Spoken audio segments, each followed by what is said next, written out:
And if you recognize this umbrella, see, that's the logo. It actually says Spirit Mountain Casino, from a casino in Oregon. If you recognize this umbrella, it's because it's the umbrella I used for the interview with LPL CIO Victor Fetter. I had to blur out that logo because I don't want any financial services company to appear that they're endorsing a Oregon-based casino company. Anyway, it's raining a little bit here in Atlanta on Monday morning. I want to answer your advisor fintech questions. As the questions come in, I want to make sure that I do have an update on FPPad.com, and I did a little, I don't know, casual research or something Sunday morning looking at the asset gathering of Betterment versus Wealthfront.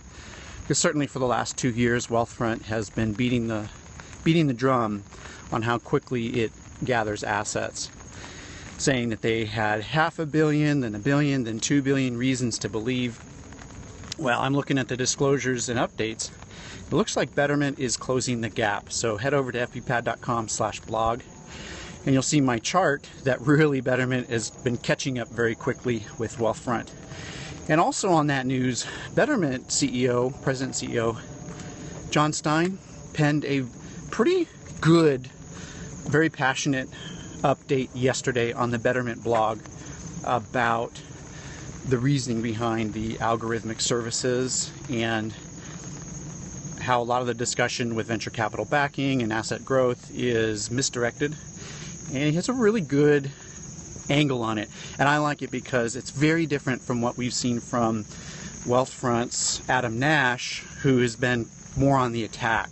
Attacking Schwab, which I think is warranted, and then attacking Betterment with some questionable statistics on Betterment fees and Betterment revenue that Betterment felt obligated to correct. So instead of coming out on the attack like Wealthfront, Jon Stein from Betterment was pretty passionate about the future of technology and algorithms in this space. So head over to the Betterment blog and read that, because I think it's really, really good, really well done. I had a question come in last week on what's your system for quick editing and quick filming. I talked about the Canon G7X point and shoot video camera, mirrorless DSLR, that works really well. For editing, I'm on a Mac, so anyone can use iMovie for free, and there's not as high of a learning curve on that piece of software as there is for Final Cut Pro. And what I'm using for most of my editing full-time is Final Cut Pro. It's $299 from the Apple App Store or the Mac App Store. And that one, why I use it is because I do a lot of multicam filming. So if I'm using one camera, I'll try to set up a second camera, usually a GoPro or another point and shoot, something that just runs automatically. And then I have two camera angles for anything that I have on video. And what Final Cut offers is the ability to select two clips, right click on them and say create multicam clip, and it'll use the audio of the two clips to synchronize them. And then like magic, you have a synchronized clip with two video angles on it, and you can super easily switch back and forth between those angles. And what that allows me to do is when I say or I make a mistake in what I'm saying, I can cut out that 2 seconds, 1 second, and when I cut out that space, instead of seeing a herky-jerky jump cut like boop, boop, boop, boop, you don't see jump cuts because I switched to the other camera angle. It's a great way to minimize the number of retakes you need to make when you're making your content, is use two cameras.